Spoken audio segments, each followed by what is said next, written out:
Bonjour à vous tous. Nous organisons aujourd'hui cette conférence, surtout sur les réseaux sociaux, mais avec les journalistes présents ici, qui viennent beaucoup au siège de campagne, parce que après le ralliement à ma candidature présidentielle et la construction d'un accord souverainiste pour les législatives avec Florian Philippot, nous avons un renfort aujourd'hui de Charles-Henri Gallois, de Génération Frexit, qui va vous expliquer pourquoi aussi il nous rejoint et pourquoi nous scellons, je pense vraiment en ce jour,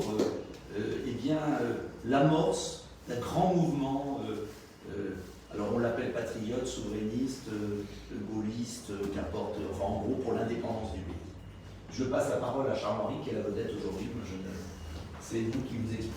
Merci Nicolas. Alors effectivement, vous savez très bien que Génération Frexit s'est créée le 14 juillet 2020 et nous avions deux objectifs principaux.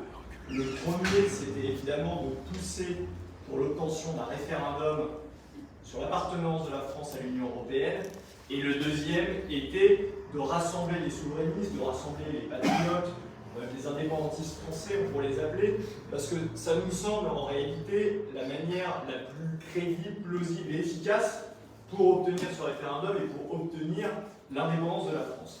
Alors on a commencé ce combat, on a poussé un maximum le référendum, et d'ailleurs dans une optique d'ouverture, d'union, on a poussé ce référendum vis-à-vis notamment de tous les candidats à la présidentielle.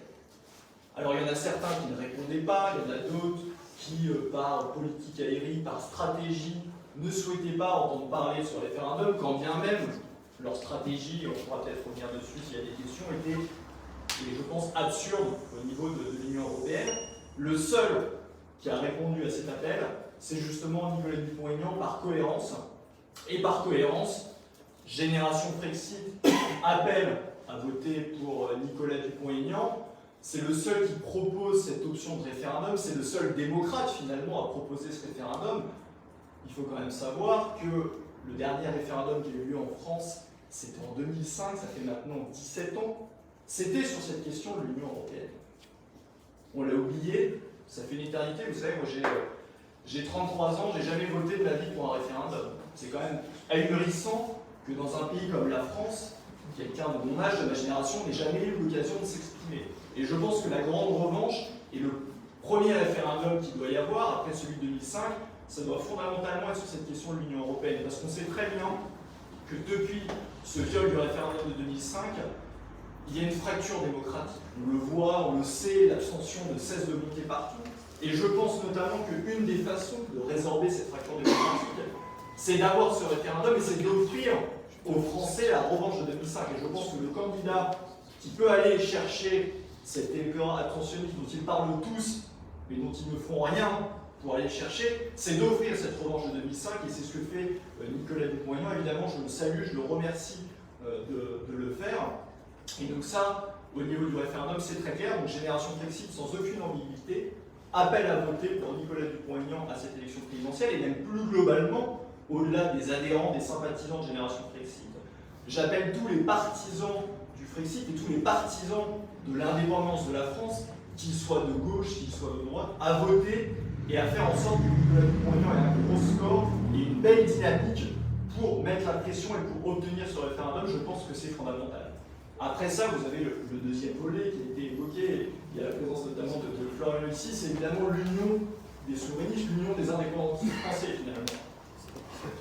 Il paraît naturel dans cette option, là aussi, de soutenir cette alliance, de faire partie avec Nicolas, avec Florian, d'avoir des listes communes pour les élections législatives, parce que ça sera là aussi l'occasion de peser, de montrer que non, le souverainisme n'est pas mort, non, on peut avoir un souverainiste qui est moderne, avant-gardiste, et pas du tout un retour vers le passé. On voit beaucoup de candidats qui sont là à vouloir se faire moderne. La réalité, c'est que la modernité au XXIe siècle, quand on regarde tous les pays du monde, c'est au contraire la souveraineté, l'indépendance de l'État, et la crise du Covid l'a aussi révélé. D'ailleurs, on voit que la France n'est plus maître de son destin.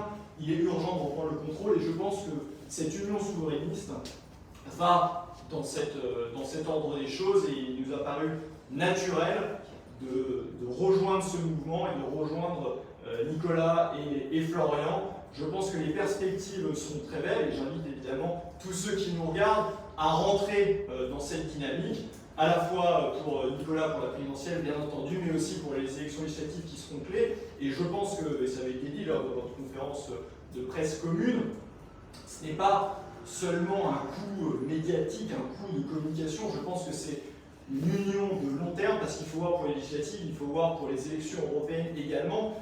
Et je considère en gros que c'est inadmissible que les souverainistes en France fassent des scores aussi faibles aux élections européennes. Je considère qu'il faut qu'on parte groupé. Vous savez que Génération Frexit est alliée avec 7 partis et mouvements en Europe, notamment avec le Réforme UK qui est l'ex-Brexit Party. Comment ils ont fait ces scores-là aux élections européennes? Justement, à l'époque Nigel Farage, maintenant Richard Tiss, ils ont fait ça justement en partant groupés, et si ils ont réussi à battre le Parti conservateur lors des élections européennes en partant groupés, en offrant une vraie alternative, et j'espère en tout cas que c'est ce que nous ferons. Bien, merci Charles-Henri. Florian. Je serai bref, simplement pour d'abord me réjouir évidemment de cette déclaration de Charles-Henri Gallois et de ce mouvement Génération Frexit.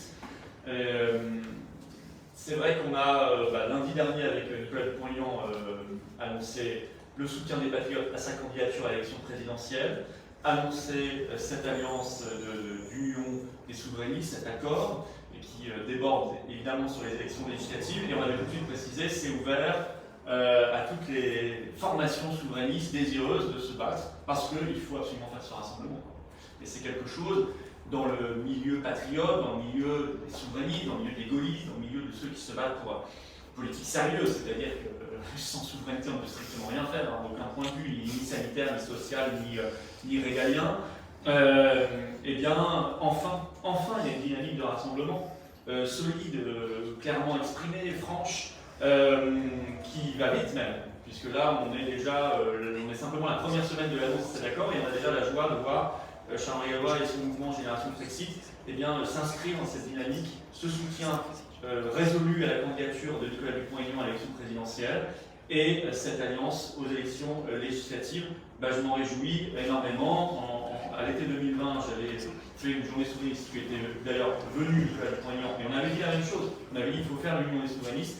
Près de 2 ans plus tard, ça y est, c'est en train de se faire. Et moi j'appelle toutes les formations souverainistes maintenant qui sont désireuses de rejoindre cet accord à le faire. Il ne faut pas rester dans son coin, il ne faut pas rester isolé. Il faut maintenant soutenir Nicolas Dupont-Aignan. C'est le seul candidat à l'élection présidentielle qui laisse le choix aux Français. C'est simple, voilà, c'est tout. Il n'y en a pas d'autre.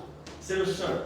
Il a un projet qui est un projet clair et il a un projet qui laisse le choix. Et c'est vrai que c'est très intéressant la réflexion que vient de faire Charles-Henri Gallois. Je n'avais même pas réalisé, parce que moi j'ai pu voter à des référendums étant un peu plus âgé que Charles-Henri. J'ai voté même sur le quinquennat, c'était mon premier vote d'ailleurs, en 2000, puis, j'ai voté contre le quinquennat d'ailleurs, puis en 2005.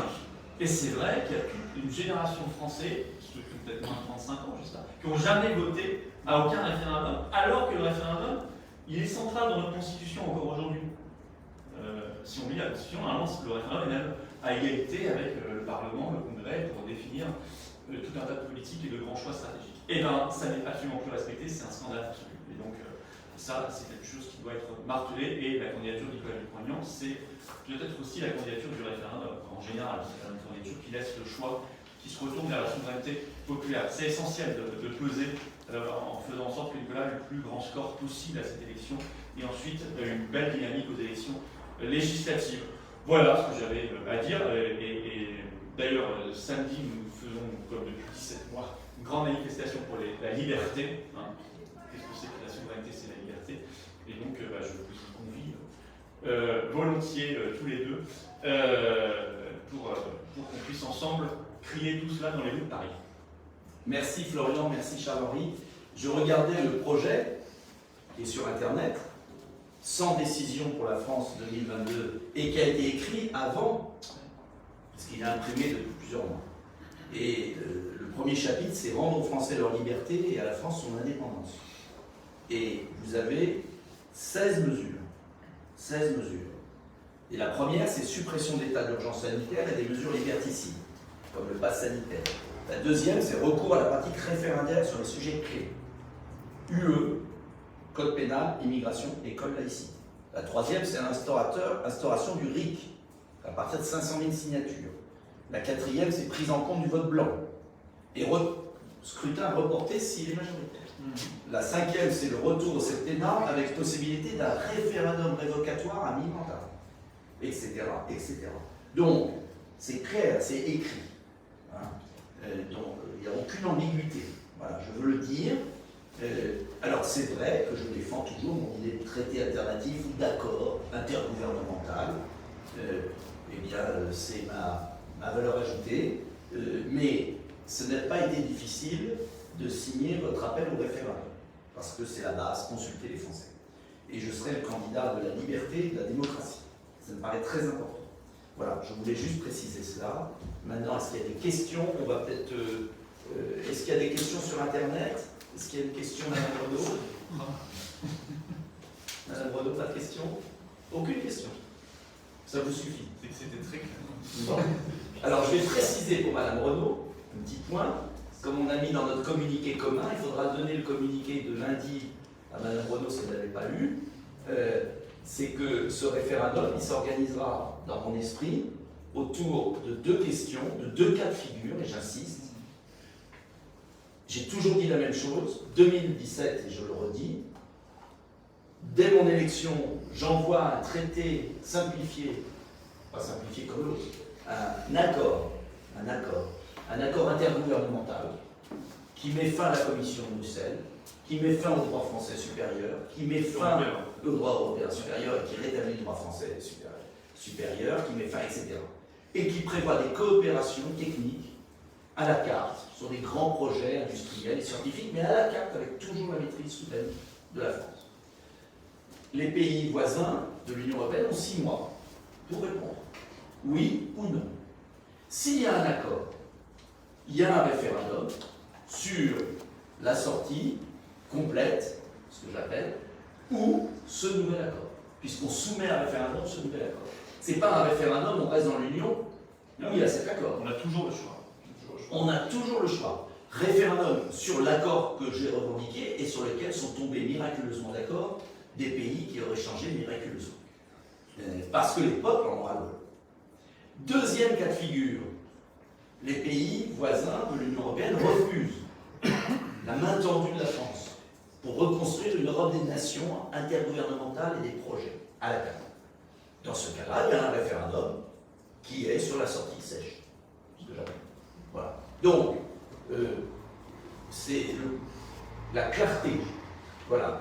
Je persiste à penser, je le dis, que les Français seront d'autant plus heureux de quitter cette Union européenne maléfique qu'ils auront une coopération organisée sur les grands dossiers de l'avenir, car il ne s'agit pas pour moi de transformer la France en Islande, c'est simplement de permettre à la France de retrouver sa souveraineté, d'échapper à l'Union européenne, mais d'avoir des accords de coopération, comme a d'ailleurs l'Angleterre aujourd'hui, ou la Suisse, avec ses voisins. Donc il ne s'agit pas d'un isolement, j'insiste là-dessus, mais simplement d'une gestion coordonnée, sereine des rapports entre la France et ses partenaires européens avec lesquels je veux toujours coopérer. Voilà. Et j'insiste là-dessus. Et tout est clair, limpide, et nous l'avons écrit dans le communiqué commun. C'est ça. Dernier point sur lequel je veux insister au-delà de la présidentielle, c'est que jusqu'à maintenant, nous l'avons vécu depuis 2005 sur des dirigeants européens tétanisés à l'idée d'aller plus loin dans la perte de souveraineté, en souvenir du choc du référendum. Mais avec Emmanuel Macron, nous changeons d'époque. Et ce qu'il a fait à l'Arc de Triomphe est tout à fait symbolique de son esprit de provocation et de préparation des esprits à un saut supranational. Et donc, moi j'anticipe cette campagne d'Emmanuel Macron, puisqu'il ne fait pas campagne, où il veut dissoudre totalement la souveraineté française déjà bien attamée. Et je pense que c'est le combat des 10 prochaines années, qui là sera le combat pour l'indépendance de la France, si par malheur Emmanuel Macron était réélu, ou d'autres. Et donc, il faut récupérer notre souveraineté, mais il faut aussi éviter d'en perdre davantage. Donc, cette alliance des indépendantistes elle est fondamentale pour la suite, que Emmanuel Macron perde ou gagne. Je préfère qu'il perde, mais j'en retrouverai tous les cas de figure. Et c'est pourquoi c'est pas une alliance de circonstances pour aider Dupont-Aignan, c'est pas ça l'objet. C'est vraiment que nous avons tous les trois conscience que les souverainistes ont adoré les chapelles et que nous devons bâtir une cathédrale. Et que c'est fini les divisions des souverainistes. C'est ça qui est important. Au-delà de la campagne présidentielle. C'est qu'il n'y aura plus jamais de division des souverainistes parce que sinon c'est la disparition de la France.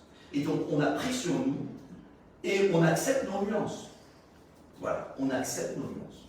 On a des nuances, on n'a pas la même vision toujours parfaite à 150%, mais qu'importe. Là on défend l'indépendance. Voilà. On a nos nuances. Je maintiens qu'on a des nuances. Mais c'est tant mieux. Voilà. Juste un point peut-être, je pense, fondamental qu'a souligné Nicolas, et je pense qu'il faut insister là-dessus, c'est qu'il y a eu une sorte de captation par les européistes du mot Europe. Et ce qu'a très bien dit Nicolas, et c'est une distinction qu'il faut faire tout le temps, et d'ailleurs même les souverainistes parfois font l'erreur, je pense qu'il ne faut jamais appeler l'Union européenne l'Europe. C'est-à-dire que l'Europe existait avant l'Union européenne, elle existera après. Et fondamentalement, l'Europe des nations, l'Europe des peuples, dont parlait Nicolas, en fait, son traité, c'est une fin de l'Union européenne pour la coopération internationale. C'est toute la différence entre la coopération internationale et justement l'Union européenne supranationale. Je pense qu'il faut faire cette distinction en permanence et je pense au contraire que le salut de la France, le salut de l'Europe, viendra justement de la fin de l'Union européenne et c'est justement en cohérence le projet que porte Nicolas et ce qui est fondamental aussi, c'est à chaque fois, et ça a été dit, d'avoir l'option de la sortie dans le référendum. Pourquoi? Parce que je parlais de 2005 tout à l'heure, il y a beaucoup de Français qui sont traumatisés par le vote de 2005 parce qu'on parfois qui me disent c'est gentil votre référendum, mais ils vont le trahir finalement comme en 2005, donc ça ne sert à rien. La grande différence, c'est que légalement, et c'est pour ça qu'on a insisté pour que ce ne soit pas un référendum sur l'Union européenne, de façon un peu floue, mais un référendum sur l'appartenance à l'Union européenne, parce que légalement, constitutionnellement, vous ne pouvez pas contourner un référendum sur l'appartenance à l'Union européenne. En 2005, ils ont pu le contourner parce que c'était un référendum sur un nouveau traité. Donc légalement, ce qu'ils ont fait, ils ont mis le traité à la poubelle, ils ont amené le traité de Lisbonne, c'était un nouveau traité, donc légalement, ils avaient le droit. S'il y a un référendum sur l'appartenance à l'Union européenne, comme celui que porte Nicolas, là, légalement, vous ne pouvez pas le contourner. Donc votre vote comptera vraiment, et c'est évidemment aussi pour ça que nous avons décidé de rejoindre Nicolas dans ce mouvement-là. Merci. Est-ce qu'il y a des questions sur Internet? Oui, alors. Alors, pas directement lié à la souveraineté et à votre union, mais sur la retraite à 65 ans, par exemple. Très bien. Il y a des questions là-dessus, il y a beaucoup de questions sur la vaccination, sur les mesures gouvernementales en termes de Covid et de restriction des libertés, de lits dans les hôpitaux. On fait une réponse. Il y a des questions sur les travailleurs qui sont suspendus. Qu'est-ce que vous comptez faire par rapport à ça? Alors, ma position est très simple.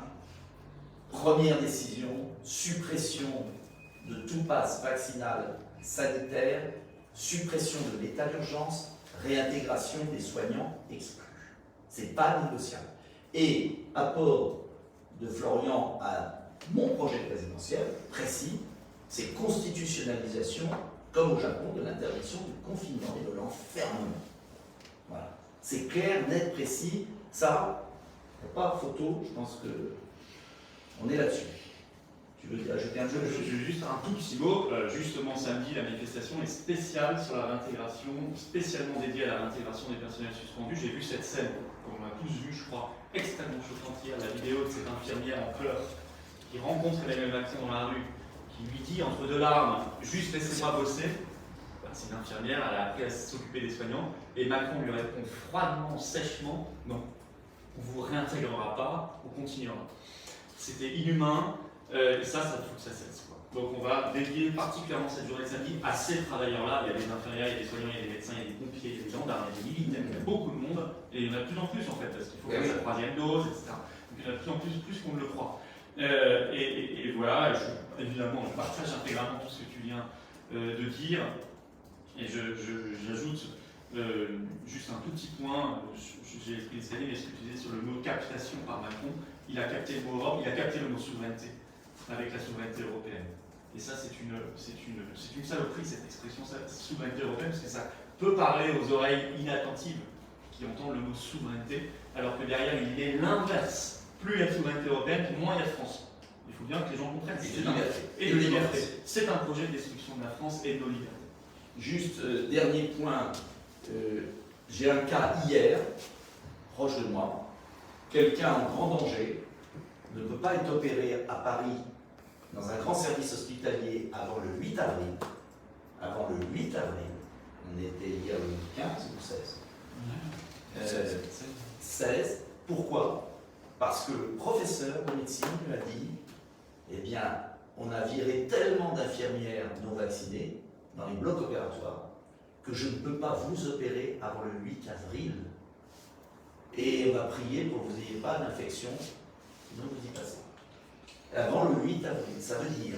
Et ce professeur de médecine a dit, dites à votre monsieur Dupont-Aignan, criez-le sur les toits, il y a des milliers d'opérations bloquées aujourd'hui en France, de gens en danger, parce qu'ils ont exclu des soignants et qu'on manque d'infirmières de bloc, d'aides-soignants de bloc, qu'on ne peut pas opérer. C'est complètement fou ce qui se passe dans le pays.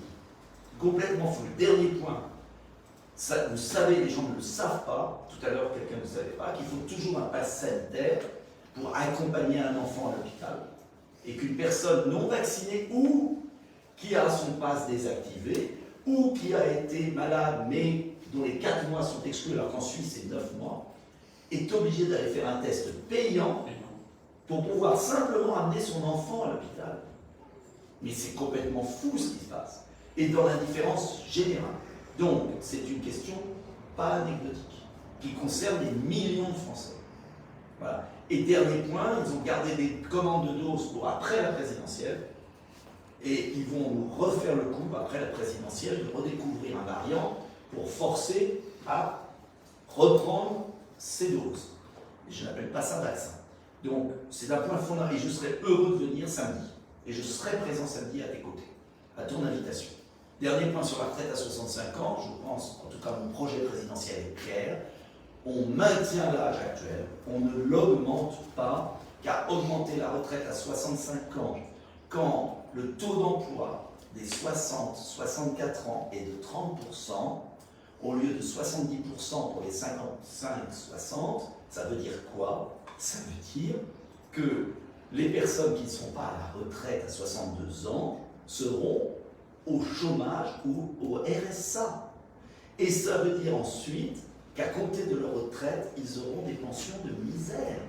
Donc je dis à tous ceux qui auront entre 60 et 65 ans à partir de 2022, si vous réalisez Emmanuel Macron, vous allez vivre comme de la misère. C'est un assassinat de nos retraités. Et nous proposons, moi je propose, la relocalisation d'1 million d'emplois pour payer les retraites. De surcroît, tout ça pour 5 à 10 milliards d'euros, alors que c'est le prix de l'abolition de l'impôt sur la grande fortune, c'est le prix des gaspillages de carte vitale, c'est le prix de l'Union européenne. 10 milliards d'euros. Si on ne versait plus 10 milliards d'euros à cette organisation, nous pourrions éviter la réforme des retraites. C'est simple. Et nous venons quand même de jeter par la fenêtre 650 millions d'euros de dettes additionnées. C'est quand même pour financer les couvre-feux, les fermetures, les confinements, etc. dont l'utilité est quand même, vu ce qui s'est passé dans les pays qui ne l'ont pas mis en place, est quand même incroyablement faible, si ce n'est même négatif. Donc il faut quand même arrêter. Je rajoute que les Français ne doivent pas se laisser endormir sur la question sanitaire par le climat de campagne électorale. En Allemagne, ils vont très probablement voter début avril au Parlement l'obligation vaccinale pour tous. On n'en parle pas en France, personne n'en parle. Attention que ça ne nous pende pas au nez, juste après une terrible réélection d'Emmanuel Macron.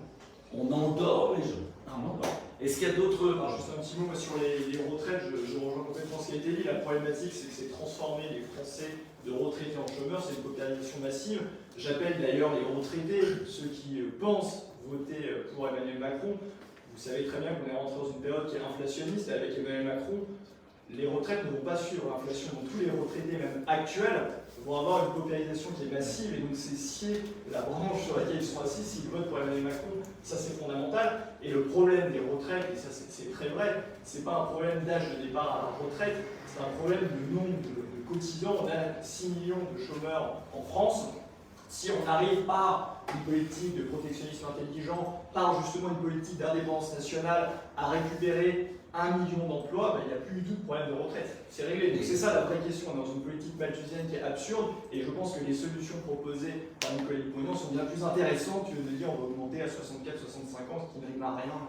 On est bien d'accord. Est-ce qu'il y a une dernière question, parce qu'ils ont la gentillesse de nous suivre, et c'est bien de faire des conférences de presse comme ça En ligne. en ligne. C'est très large, mais sur le handicap, est-ce que vous avez des mesures à annoncer? Parce que les handicapés se sentent oubliés et abandonnés. On a des questions là-dessus.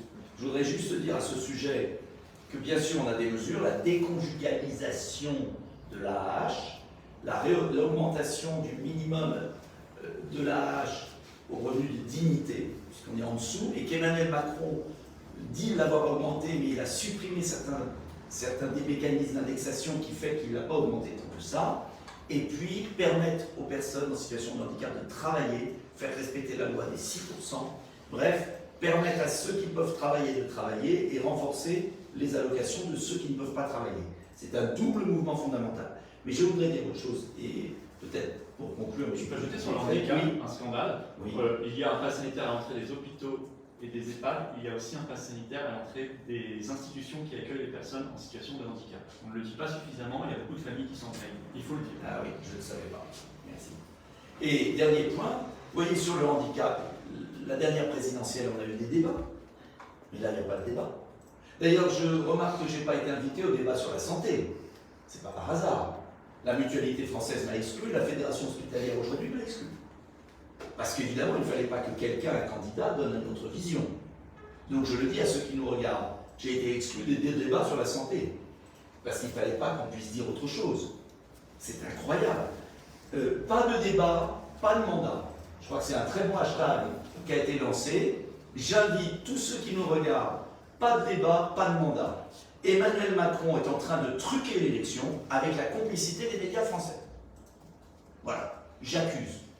Et je leur dis, organisez des débats. Hier, BFM a annulé le seul débat qui était prévu. Alors qu'il fallait le maintenir. Il fallait le maintenir. Si M. Macron vient pas... S'il n'est pas Marine Le Pen, Oui, qu'ils envoient des représentants. Bon, donc, on est en train d'assister au trucage de l'élection présidentielle. Au trucage, je pèse mes mots, avec des complices qui sont les grands médias français. Je pèse mes mots, avec la complicité de l'ARCOM. C'est ça, là, et du Conseil constitutionnel. Donc, il y a un moment, il va falloir que les Français réagissent. Il y a deux façons de réagir. Ne pas aller voter, c'est con. Pardonnez-moi l'expression.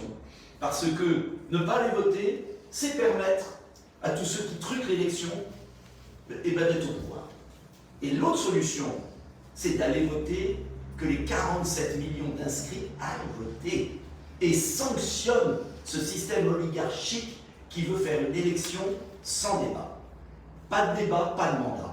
Et je dis aux Français, et je vais le répéter toute la campagne, vous pouvez virer Emmanuel Macron dès le premier tour. Il suffit tout simplement que tous ceux qui ont prévu de ne pas voter aillent voter pour qui ils veulent. Emmanuel Macron va descendre mécaniquement et ne sera pas au second tour. Et ce sera une libération collective et vous pourrez danser de joie. Donc, c'est ça l'enjeu. Mais il faut que les gens qui sont dégoûtés aillent voter. C'est notre seul objectif. Allez voter. Il faut qu'on trouve un hashtag « Allez voter ». Allez voter, parce que c'est la seule solution. Sinon, oui, mais peut-être avec une explication. Virer Macron, allez voter. Mais pas de débat, pas de mandat. Pas de débat, pas de mandat, c'est très clair. Il faut que ce hashtag soit partout. Il serait, effectivement, pour une fois de ma vie, je crois que je suis d'accord avec Gérard Larcher, il ne serait pas légitime. Et ça pose un énorme problème. Si on élit un président qui n'est pas légitime, c'est-à-dire que le quinquennat n'est pas légitime, et on imagine tout ce qui peut se passer pendant le quinquennat. Donc effectivement, là, il prend une lourde responsabilité, mais la vraie responsabilité est effectivement du côté des abstentionnistes. Les abstentionnistes, en fait, pensent sanctionner parfois le Voilà. système, mais ils le confortent Ils sont sincères, malgré eux. mais Malgré eux. c'est une erreur. Et Macron, nous Macron devons- adore les abstentionnistes. Bien sûr. Donc il faut pas, quand on est adoré par Macron, c'est qu'il y a un problème. Donc il faut absolument prendre ses responsabilités. Il y a une seule candidature aujourd'hui anti-oligarchique dans cette élection, c'est Nicolas Dupont-Aignan. Il y en a une seule, sinon on ne l'aurait pas soutenu. Sinon on ne l'aurait pas soutenu. Et donc, on va se battre, on a 3 semaines, on va se battre. Et je suis certain qu'on peut créer un sursaut dans la population. On va se battre et on va tout mettre là-dessus. Parce que, et là, j'appelle les journalistes français à leur conscience civique. Je les appelle à leur conscience civique. Organiser des débats, même imparfaits. Organiser. J'appelle à la conscience civique les journalistes français. Ne soyez pas complices du trucage de l'élection. Voilà. Ne soyez pas complices du trucage de l'élection. Parce que vous avez une responsabilité civique immense. Ça ne sert à rien de faire des leçons sur la Russie et l'Ukraine si on a une élection truquée. Voilà. Une grande leçon. Et qu'est-ce qui se passe en France en ce moment? Le trucage d'une élection grandeur nature. Donc à un moment, il faut quand même être adulte. Donc là, j'appelle au sens civique des journalistes. Merci à vous. Merci beaucoup. Merci. Merci.